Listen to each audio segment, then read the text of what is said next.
Hi everyone, welcome to another tutorial from Data Academy. This is George. Today we're going to talk about some basics of using Git, including how to install and configure Git, and also how to initialize a Git repo and how to add a remote. Alright, let's dive right in. So first of all, you can check whether you have already installed Git on your system by doing Git and then -- version.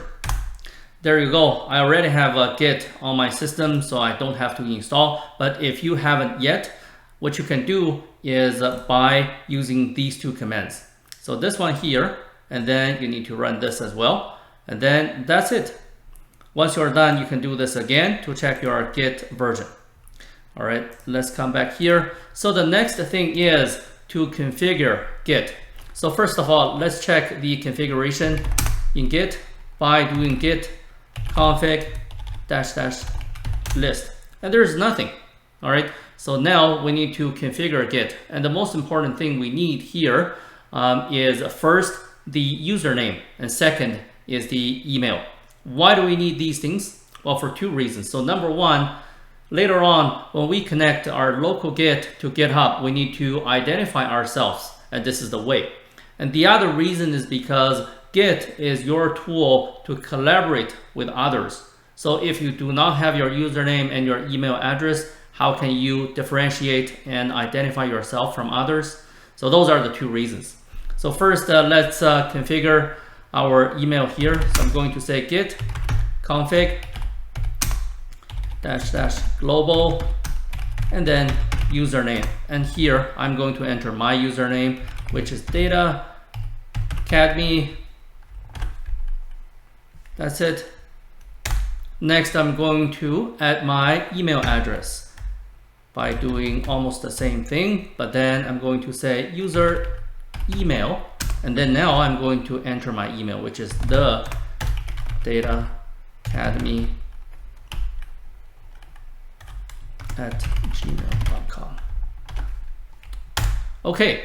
Now, if we do this check again, now we can see we have the username and we have the email address both configured. So that's good. So the next thing we're going to do is we are going to set up a GitHub repo. Okay, so first we're going to do a local Git repo. All right, so this is where we are. In order to set up a repo, basically we need to create a new folder and then we can initialize the repo within that folder. So what I'm going to do is I'm going to create a new folder. This is going to be called, let's just call this ML modeling, for example. Okay, and now if we check, we can see ML modeling is right there as the folder. Now we do need to go into the folder there, okay, to initialize. And then now we can initialize a repo here within this folder by doing git init. Okay, and there you go. We have initialized this folder as a GitHub repo. The next thing we're going to do is to hook this up with a remote, meaning that we are going to connect our local Git repo to a remote Git repo so that everything we do here locally can be replicated, can be stored on the remote GitHub repo. So the first thing to do here is definitely go to GitHub and then to set up this repo on GitHub. So we can do this, create a repository, and then we can put in the name here. So we want to use the same name as we did locally, which is the ML modeling. And then next thing is whether you want to make this public or private. So here I'm going to make it public so that everyone can see this repo. And I'm going to skip all these things because we don't need it at the moment. And then I'm going to create repo. And there we go, the repo has been created. And the next thing now is to add this remote to our local Git. Okay, so I'm going to copy this.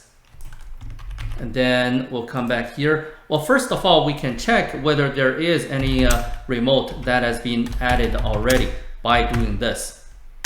Git remote -v, which means to verify. And as you can see, there is nothing, meaning that right now we don't have a remote. So now we can Control-Shift-V to paste this over the new GitHub repo we created. And now we can add that as a remote to our local Git. Okay, and now if we do this again, you can see the remote has already been added. Okay, that's everything for today. Thank you for watching. Until next time.